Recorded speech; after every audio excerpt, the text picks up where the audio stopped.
estado predicando durante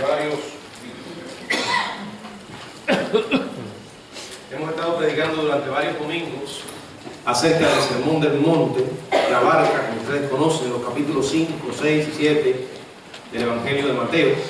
Hoy llegamos ya al capítulo 7, verso 29.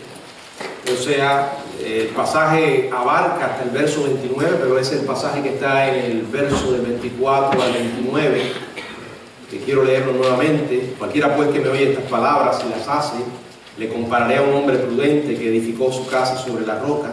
Descendió lluvia, y vinieron ríos, y soplaron vientos, y golpearon contra aquella casa, y no cayó, porque estaba fundada sobre la roca.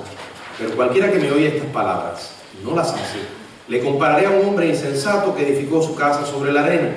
Y descendió lluvia, vinieron ríos, se soplaron vientos, y dieron con ímpetu contra aquella casa, y cayó, y fue grande su ruina.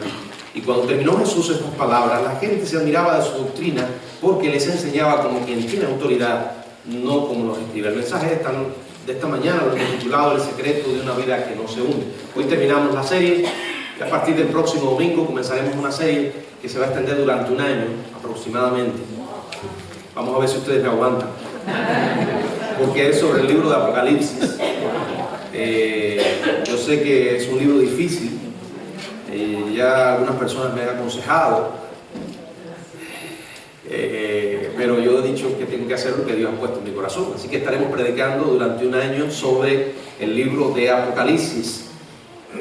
Próximo domingo comenzamos. Hoy terminamos el secreto de una vida que no se hunde. El secreto de una vida que no se hunde. Oremos. Padre, gracias por la bendición de estar aquí en este lugar trayendo tu palabra.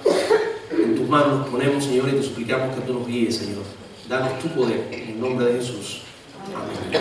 Bueno, Jesús fue un maestro en la comunicación, y parte de su maestría se vio en la destreza que tenía Jesús para contar historias. Era lo que la Biblia llama parábolas. Él usaba elementos familiares para traer lecciones espirituales, o sea, hacía que lo familiar se volviera claro y fácil de captar. Las parábolas que Jesús relató eran comparaciones profundas en forma de historia. Por ejemplo, el hijo pródigo, o el campesino que sembró en terrenos diferentes, o la oveja perdida, o el buen samaritano.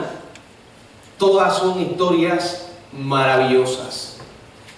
Jesús las contaba basándose en ellas para enfatizar, subrayar alguna verdad en particular que él quería que sus oyentes entendieran. Pero también, y era lo más importante, que él las aplicara. Todo el que quería conocer y entender, entendía. Pero lo extraordinario es que aquellos que no querían entender, aquellos que no querían conocer, no entendían y no conocían. O sea, Jesús le da luz al que quiere luz, pero al que no, lo deja en su oscuridad. Y las parábolas eran historias que venían a hacerle más fácil la comprensión a los oyentes. O sea, Jesús era el tipo de predicador que le bajaba el pasto a sus ovejas. Sí, porque a veces los pastores pensamos que, como sabemos un poco más, se supone, que el cristiano medio, todo el mundo va a entender lo que para nosotros es fácil entender. Pero a veces no es tal cosa, y uno tiene que buscar la manera de comunicarse de una forma sencilla. Y Jesús era un maestro en esto. Quería que crecieran, quería que aplicaran las verdades espirituales. De modo sorprendente, la gente que estaba acostumbrada a escuchar largos y sermones aburridos se quedaba perplejo escuchando a Jesús. Bueno, en tal manera que dice el verso 28 y 29, cuando terminó Jesús estas palabras, la gente quedó ¿qué? Admirada de su doctrina, porque lo hacía con autoridad, como quien tiene autoridad, y no como los escribas. Al final estaban atónitos, moviendo la cabeza con sorpresa. O sea, se quedaban con deseo de seguir escuchando. Ese era el maestro, esa era su destreza.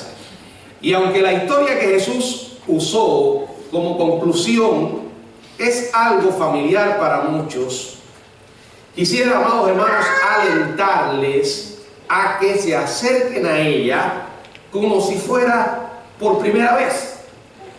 Yo siempre digo que a veces de tanto leer ciertos pasajes de la Biblia se nos hacen muy familiares y llega un punto en que tenemos que hacer un esfuerzo intencional para entender sus verdades y que no pasen desapercibidos. Al menos a mí me sucede a veces que me tropiezo con algunos pasajes de la Biblia, de los que he predicado, enseñado, he leído la Biblia, y honestamente tengo que hacer un esfuerzo para no distraerme, ¿verdad? Porque como son familiares, inmediatamente a veces vienen pensamientos que sacan a uno de la concentración. Por eso tiene que ser un esfuerzo intencional. Vamos a pensar que esta historia es la primera vez que la escuchamos, ¿verdad? Y al hacerlo vamos a descubrir nuevas perspectivas y le vamos a dar un toque fresco a la escena que Jesús pintó verbalmente. Ya lo leí, está en Mateo 24, Mateo 7 del 24 al 28. Y cuando meditamos en esta historia, detectamos tres categorías en este relato. Primero, vamos a ver algunos elementos idénticos. Segundo, vamos a ver algunos factores contrastantes. Y tercero, algunos principios fundamentales. Primero, algunos elementos idénticos. La Biblia nos habla de dos personajes. Dos personajes que hacen ¿qué? Construyen. Son constructores. Aquí quizás hay alguno que sea constructor. Bueno, sí. Hay algunos que conocen de albañilería, han construido. Aquí hay dos constructores, así que le va a ser familiar la historia. Están construyendo lo mismo. Fíjense que dice que edifican ¿qué? Una casa. Ambos están edificando una casa. O sea, están construyendo lo mismo, pero lo están haciendo en dos lugares diferentes. La Biblia dice que uno construyó su casa sobre ¿qué? La roca. Y el otro, ¿dónde lo está haciendo? En la arena. Bueno, ya los constructores saben el error de uno de ellos. Cuando usted va a hacer cualquier tipo de edificación, tiene que buscar ¿qué? La firmeza. Debe buscar la roca, ¿verdad? Lo sólido, no la arena, porque esa es la garantía de que después el edificio no se derrumbe. Aquí hay dos constructores, están construyendo dos casas, lo están haciendo en dos lugares diferentes. Y quiero ir directamente a señalar que Jesús no está hablando aquí, el mensaje no trata acerca de la construcción literal de casas sobre una arena literal o sobre una roca literal. Aunque está contando sobre eso, el mensaje espiritual detrás de la historia va más allá de eso. Repito, él está usando algo conocido, algo familiar, para transmitir una verdad espiritual. No se trata de edificar casas, aunque sabemos que hay cosas que dice que son ciertas de la construcción. Está hablando sobre la edificación de vidas. Cuando ahí se menciona casa, piense en una vida, el establecimiento de valores, la determinación de prioridades en contraste con filosofías o estilos de vida. Ahora, otro juego de elementos idénticos en la historia son las situaciones de la vida de ambos constructores. Ambos son constructores, están construyendo en el mismo lugar, disculpen, están construyendo lo mismo, pero en lugares diferentes. También ambos pasan por lo mismo. ¿Qué? Ustedes conocen la historia. ¿Una qué? Una tormenta. Bueno, ahora me acordé de lo que les dije. Pastor, nos estamos haciendo la idea que es primera vez. Ambos pasan por una tormenta. por una tormenta, no pueden eludirlas, no pueden hacerse indiferente a ellas al no darle importancia. Ambos sienten la lluvia que les cae encima y que se produce una inundación. El aguijón del viento que golpea fuertemente. Estas tormentas suceden. De hecho, la historia deja ver que son inevitables. Si usted es un ser humano y está viviendo aquí, en el aquí y en el ahora, no puede evitar las tormentas. Es más, tenemos que recordar que son parte de la vida. Es claro que Jesús nos está diciendo, no nos está diciendo cómo encontrar una ubicación segura y cómoda cuando viene una tormenta literal. Esa no es la idea. No nos está hablando de encontrar un refugio para escaparnos cuando un huracán nos golpea. Su historia nos está obligando a enfrentar la realidad. Las tormentas son inevitables. El dolor y la incomodidad son cosas que pasan. Y decirle a la gente que si vienes a Cristo y conoces a Dios, vas a tener un indulto, un salvoconducto, que te va a eximir de las pruebas, de las tormentas, es predicar una mentira. De hecho, el Señor Jesucristo dijo, en el mundo tal vez tendrán aflicción. ¿Dijo eso? Él dijo, en el mundo tendréis, lo da por sentado. También dijo que no os sorprendáis, dice en una de las epístolas, cuando os halléis en diversas pruebas.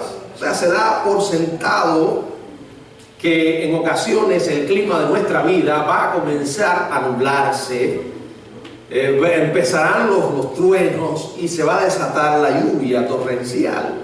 Y ese huracán de prueba y adversidad va a probar la autenticidad de nuestra vida, va a probar los cimientos, cuán sólidos son en los que hemos edificado nuestra vida.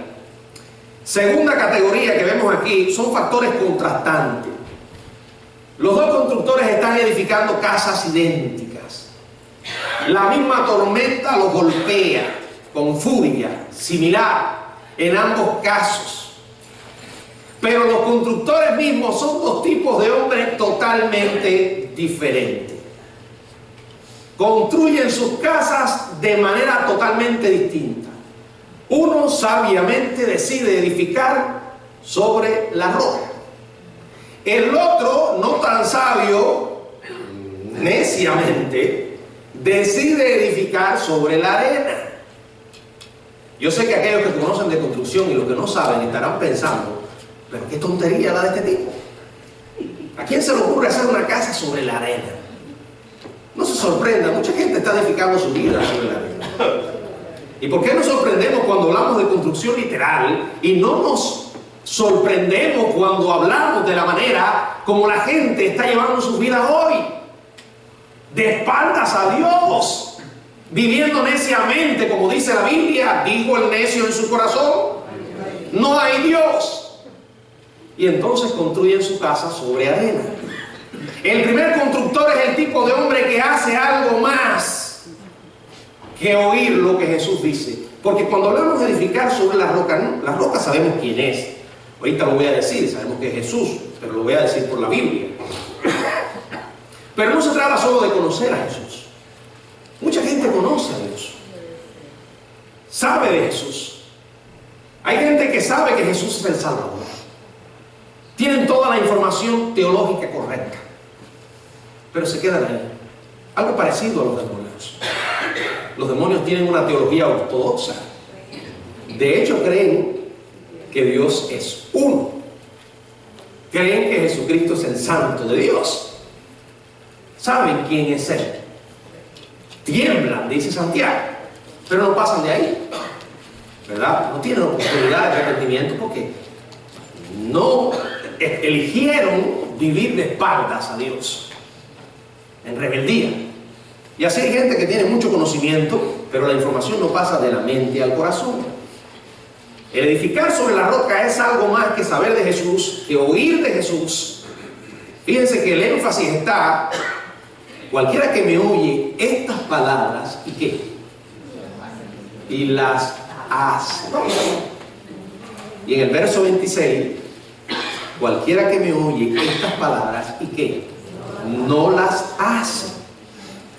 Ahora voy a dejar algo establecido: la salvación no se trata de lo que podemos o no hacer, pero cuando realmente hemos escuchado el mensaje de Dios y creemos que Jesús es el Salvador, aplicamos esa verdad a nuestra vida y dejamos de decir es el Salvador y digo es mi Salvador. Creemos, y cuando hay una fe auténtica, esa fe auténtica está marcada por la obediencia. De acuerdo a las propias palabras de Jesús, hay uno que oye y actúa de acuerdo a la verdad. El segundo oye las mismas cosas. Fíjense, dice Jesús, me oye estas palabras, verso 24, y las hace. En el verso 26 dice, cualquiera que me oye estas palabras y no las hace. Ambos escuchan lo mismo. Aquí, por ejemplo, ustedes están escuchando el mismo mensaje. Cuando usted abre la Biblia, está abriendo la misma Biblia que abre aquel que usted conoce que viene a la iglesia. Pero los efectos, los resultados son distintos. ¿Qué es lo que establece la diferencia? La obediencia. Cómo se recibe la verdad de Dios. Ambos oyeron lo mismo, pero allí se queda. Deliberadamente no actúa uno de acuerdo a lo escuchado. Jesús dice que el primero era sabio, el segundo es un necio. Y es curioso que nadie podía decir, mirando a los conductores, cuál de ellos es el que oye y actúa y cuál es el que solo oye. Aunque a veces nos atrevemos y hacemos comentarios venenosos sobre alguien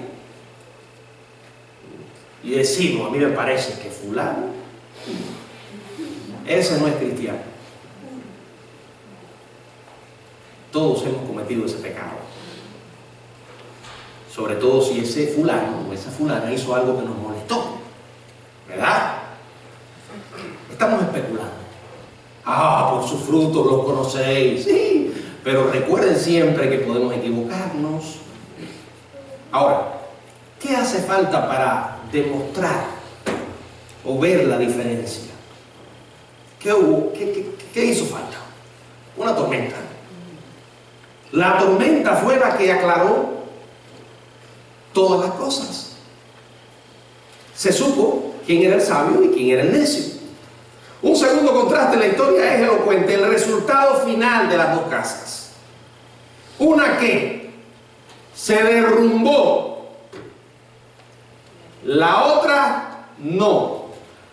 Una quedó en pie cuando vino la tormenta, la otra cayó, y dice la Biblia que ¿qué? Fue grande su ruina. El constructor sabio había construido su vida de tal manera que ninguna cantidad de pruebas o de grado de dificultad era capaz de derribarla.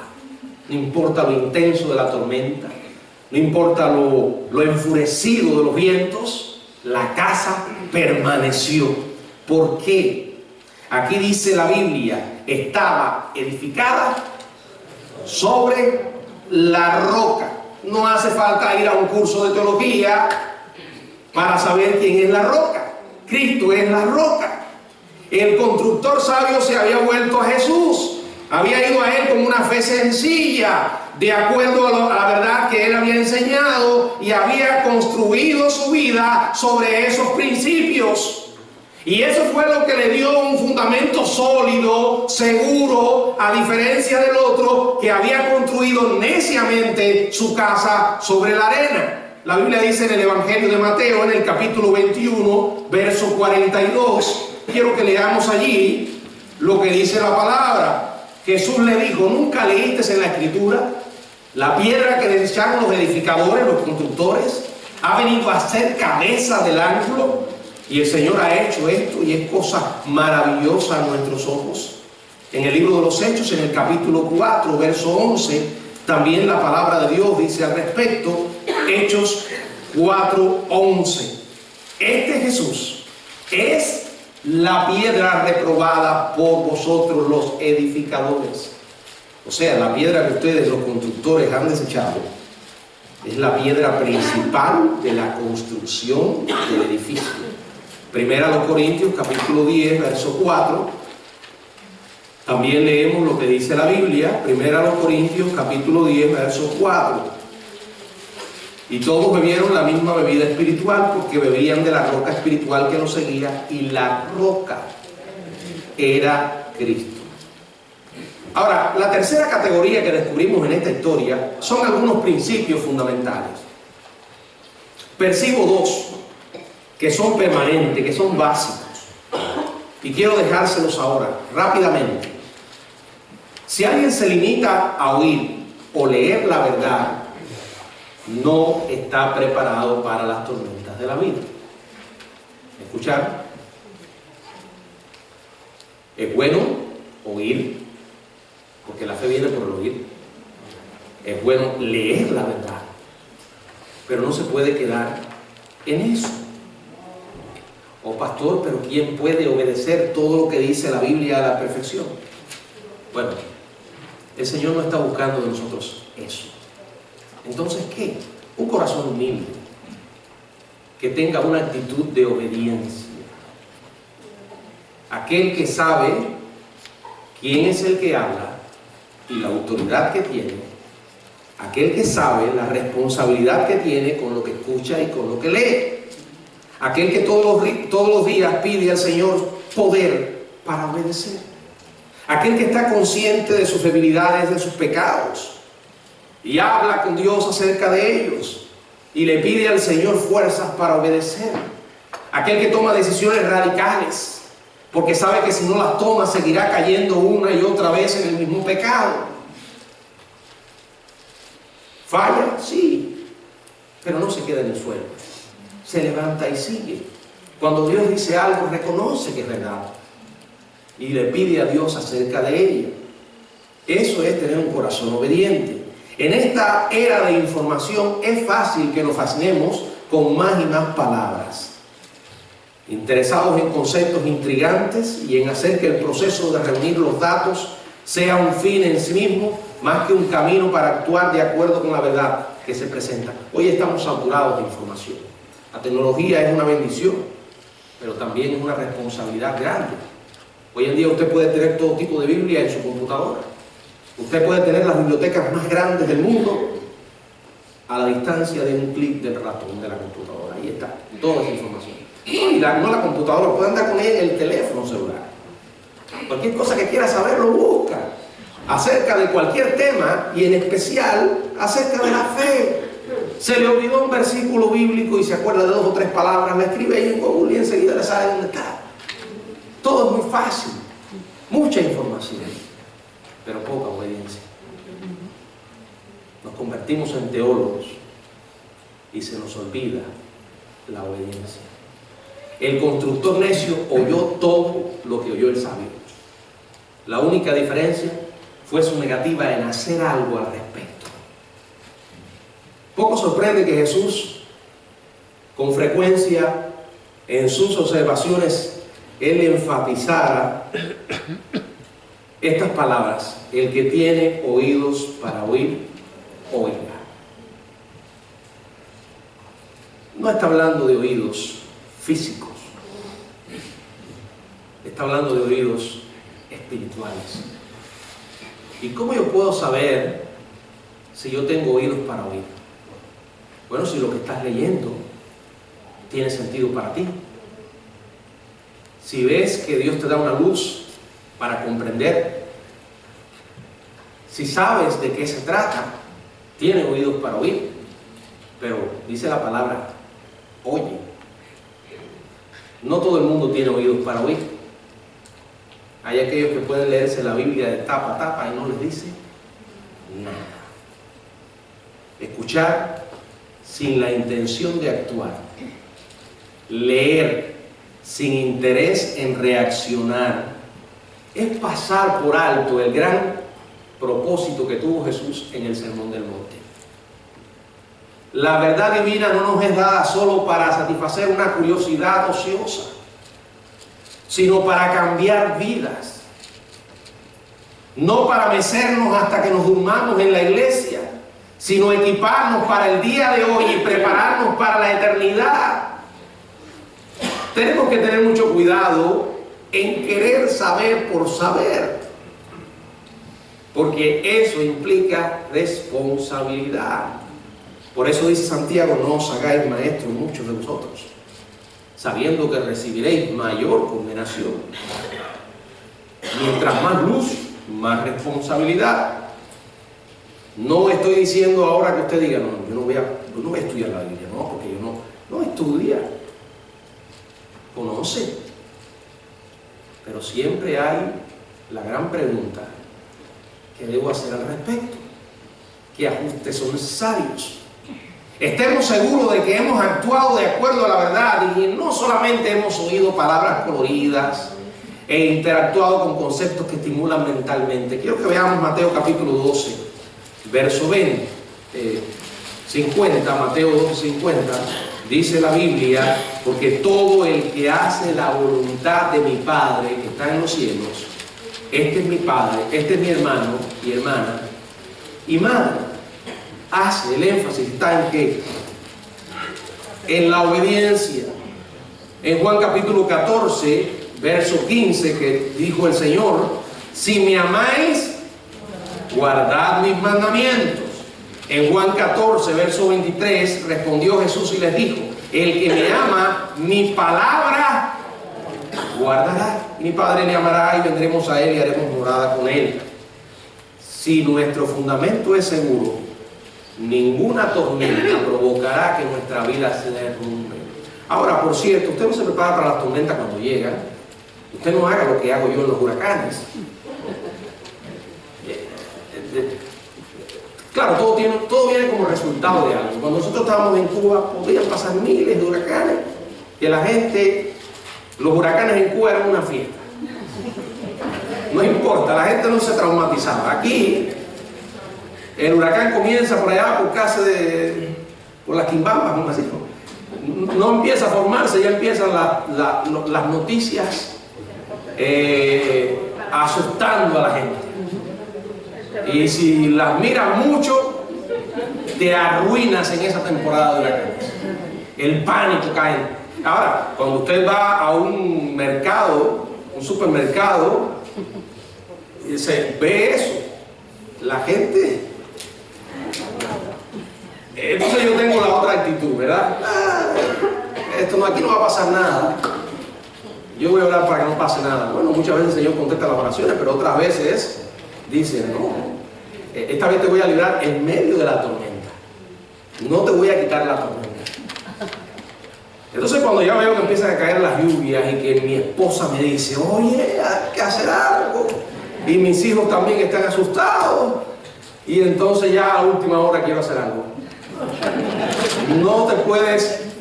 Ahora, si pasa y no ocurre nada, ya saben el resultado. Te lo dije. ¿Y ahora qué hacemos con todo este dinero que hemos gastado? Pero hay que prepararse. Si así hacemos con las tormentas espirituales, hay que prepararse antes que llegue y asegurarse sobre si el fundamento es sólido, si es seguro. ¿Qué dice Proverbios 10:25? Proverbios 10:25, que dice la Biblia. Dice la palabra: como pasa el torbellino, así el malo no permanece, mas el justo permanece para siempre. Salmo 28:8 dice la palabra de Dios: Jehová es la fortaleza de su pueblo y refugio salvador de su ungido. Salmo 46:1, este hermoso salmo tan familiar y conocido por el pueblo de Dios, que tantas veces nos ha ayudado. Dios es nuestro amparo y fortaleza, nuestro pronto auxilio en las tribulaciones. No hay duda de que vendrán las lluvias de la adversidad. Y por cierto, a algunos le llega y se demora en escampar, ¿verdad? ¿No le ha sucedido? Usted puede tener semanas, meses con un clima maravilloso, el sol radiante, no se mueve ni una hojita, y de pronto, en cuestiones de segundos, aparece la tormenta. Usted se queda en shock. ¿Por qué? ¿Por qué ahora? Y lo peor es que en muchos casos llega para quedarse un buen tiempo. No podemos olvidar que Dios no solamente controla la prueba, sino también el tiempo que va a durar. Van a llegar. Eso es la vida. Si usted no cree eso, usted está viviendo en una especie de Disneylandia, en un mundo de fantasía. No importa, no importa cuántos motivadores usted escuche, ni cuántos masajes vaya a recibir en algunos lugares que se llaman iglesias.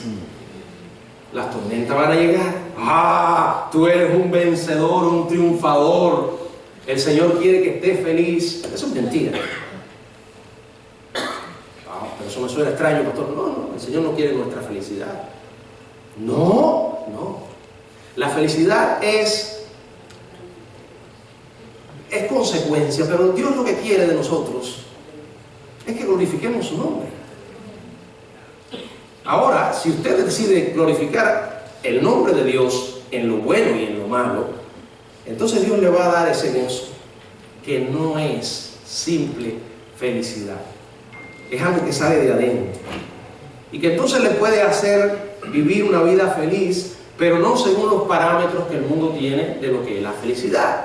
Porque para la gente hoy la felicidad es algo muy superficial, algo que va a depender muchísimo de las circunstancias. Pero en el cristiano no, es el resultado de una relación. ¿Con quién? Con el Dios vivo. Como consecuencia de haber entendido quiénes somos y lo que Dios hizo por nosotros al perdonar nuestros pecados. Eso da alivio, da paz. Sabemos que nuestro destino ya no es el infierno, sino el cielo. Y segundo, podemos marchar en esta tierra con la certeza absoluta que nada ni nadie nos podrá separar de Dios. Eso da gozo, aunque a veces no tenga deseos de sonreír, pero no pueden robarme el gozo. Allí está, vendrán las tormentas, no se puede eludir, no puede huirle a los problemas. Todos los vientos de presión aullarán amenazando tanto nuestra seguridad como nuestra salud mental. Pero la buena nueva es que nuestra vida no se va a derrumbar. ¿Puedes sentirte triste? Sí. ¿Vas a llorar en ocasiones? Sí. No creas esa mentira de que los cristianos no lloran. No. Entonces, ¿tú quién eres? ¿Eres más poderoso que Jesús? Y Jesús lloró. Cristo vino para que creamos estas verdades y no simplemente para que estudiemos y admiremos acerca de Él. Cuando llega la tormenta, se va a saber sobre qué tú has edificado tu vida. La fe cristiana no se puede heredar. No importa que tus padres hayan sido dos grandes personas de Dios, pastores, misioneros. El mismo Billy Graham, ese gran predicador que tantas veces Dios usó para ganar tantas almas, pasó una etapa sumamente difícil con su hijo Franklin Graham, el que ahora tiene su ministerio, y además el ministerio del Buen Samaritano, la Bolsa del Samaritano, donde ayudan a muchas personas. Ese hombre que ahora ocupa el lugar de su padre, predica los mensajes que predicaba su padre, tuvo una etapa de rebeldía. Hay un libro que escribió, Rebelde sin causa, si no me equivoco. Estuvo apartado y le dio bastantes dolores de cabeza a su padre. Un día él reconoció su error, se arrepintió y regresó al redil. Si él no lo hubiera hecho, hubiese ido al infierno, no importa que fuera hijo de Billy Graham. La fe no se puede heredar. Cada uno de nosotros tiene que tener un encuentro personal con Jesús. Y tenemos que asegurarnos que lo hemos tenido. Pastor, y si no estoy seguro. Bueno, yo enseño la seguridad de la salvación porque la seguridad de la salvación es bíblica. Pero a veces sucede que hay cristianos que aún conociendo lo que dice la Biblia sobre esto no están seguros. Siempre yo recomiendo esto. Asegúrate. ¿Y cómo me aseguro? Usted me está diciendo que me entregue a Cristo otra vez. Bueno, hazlo. Es mejor que sobre y no falte. Era como una hermana que cuando yo hacía llamamientos en una iglesia que fui de pastor, algunas personas pasaban al frente, pero otras no. Y siempre esa hermana pasaba al frente. Y yo predicaba y la hermana todos los domingos aceptaba a Cristo. Un día le pregunté, ¿por qué hace eso? Y me dijo, no, yo pensaba que lo hacía para garantizar la salud. Me dijo, bueno, esa fue una de las cosas con lo que lo hacía, pero me dijo, ¿sabe para qué? Yo lo hago para que la gente que está aquí no tenga miedo de ir al frente. Y además, pastor, nunca viene mal. Bueno, sí, nunca viene mal, ¿verdad? No dé por sentado que esa persona que está bajo su mismo techo y que se llama cristiano, lo es. Alguien dijo que cuando lleguemos al cielo nos vamos a llevar grandes sorpresas. Ya no se trata de la clásica respuesta, que sí que es correcto, pero no es la base de la conversión. Alguna gente tú le pregunta, ¿por qué tú eres cristiano? Porque un día, hace 10 años, el pastor hizo un llamamiento y yo pasé al frente y acepté a Cristo. Ah, tú eres cristiano por eso, ¿y ahora qué? Yo no estoy diciendo que así no se puede hacer salvo. Lo que estoy diciendo es que usted no puede descansar únicamente en una experiencia pasada. La evidencia de que esa experiencia fue auténtica es que desde ese día hasta hoy usted ha vivido amando al Señor Jesucristo. Sigue Él siendo cada día para usted su Señor y Salvador. Hoy es la pregunta, ¿quién es para ti Jesús? Ah, Él es. Bueno, Él fue mi Salvador porque yo lo acepté. No. Ahora, ¿quién es Él? ¿Por qué crees que irás al cielo? Bueno, iré al cielo porque yo soy buena gente. Yo acepté a Jesús. Y fíjense, a veces te mezclan las cosas. Está bien, aceptaste a Jesús, pero ¿por qué tú llegas al cielo? Bueno, porque desde aquel día hasta hoy, yo leo la Biblia todos los días. Oro, diezmo. Yo le hablo a otras personas de Cristo. Por eso es que voy al cielo. Ahí hay una mala interpretación de la salvación. La única razón por la que usted y yo estaremos en el cielo es por lo que hizo Jesús. No por lo que nosotros hacemos aún después de ser cristianos. Ahora, entonces, ¿por qué tenemos que obedecer? Porque el que ama auténticamente obedece. No es que nos vamos a ganar el cielo, no es que vamos a sobornar a Dios, no es que vamos a hacer que Él nos sonría. No, ya nos aceptó en Cristo. Ahora, si realmente Él vive mi vida, la obediencia no es opcional y va a marcar nuestra vida. El gran sermón que Jesús predicó en la montaña no ha sido preservado simplemente porque es una pieza literaria maestra. Lo tenemos para ponerlo en acción. Tenemos que penetrar en él, apropiarnos de esas verdades tan familiares y descubrir el secreto de una vida que no naufraga. Los cimientos, edificar sobre el fundamento sólido, la roca que es Cristo, no las arenas movedizas de una vida autofabricada. Termino con dos preguntas. Cada uno de ustedes piense en esto. ¿Es sólido el fundamento que hay bajo su vida? Si llega una tormenta, ¿qué cree que ocurrirá? Si está sobre Cristo, la roca, es sólido. Si no, pero acuérdense que el paquete es, me oye y las hace. Vaya, se lo voy a decir más simple, hermano. Cuando usted escucha la voz de Dios, la conoce y ella le hace sentir todavía que tiembla, vamos a pensar, tiene valor lo que Dios dice. significa para usted la voz de su Señor y le mueve a la obediencia. Segunda pregunta: ¿es eternamente confiable la vida que usted está edificando? ¿Van a venir tormentas? ¿Van a derramar una gran cantidad de dificultades que van a poner a prueba los materiales con lo que usted está construyendo? Si su vida está sólida y plenamente apoyada en Cristo, usted va a pasar la tormenta sin miedo a la inundación. Si no es así, la arena finalmente va a ceder y la vida se va a derrumbar y usted se va a hundir. Y dice la palabra: grande fue su ruina. ¿Por qué? Porque una vida que no está edificada sobre Cristo va a terminar perdida en el infierno. ¿Qué mayor ruina que esa? ¿Qué mayor desastre que ese? Haber estado dentro y no ser parte de él. Qué tristeza. Conocer de Jesús. Muchos en el infierno se van a arrepentir. ¿Cierto? Bueno, no se van a arrepentir porque estarán ahí, pero van a desear escapar de esa condenación, pero ya no da oportunidad. La oportunidad es ahora. Este es el momento, este es el tiempo, este es el día de salvación. He aquí ahora el día de salvación. ¿Eres tú un hijo o una hija de Dios? Por favor, te estoy pidiendo que dejes de jugar a la iglesia.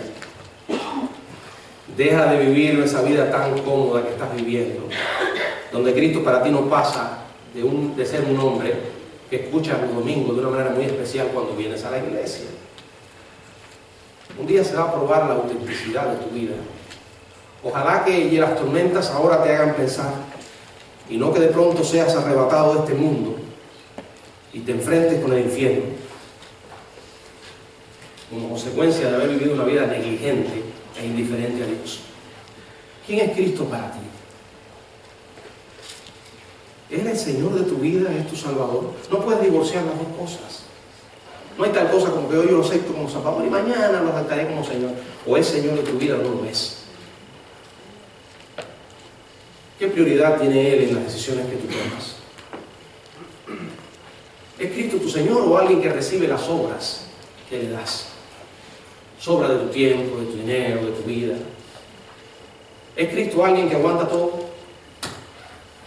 Y cuando digo que aguanta todo es que todas las decisiones que tú tomas, egoístas y pecaminosas, el Señor no las va a entender.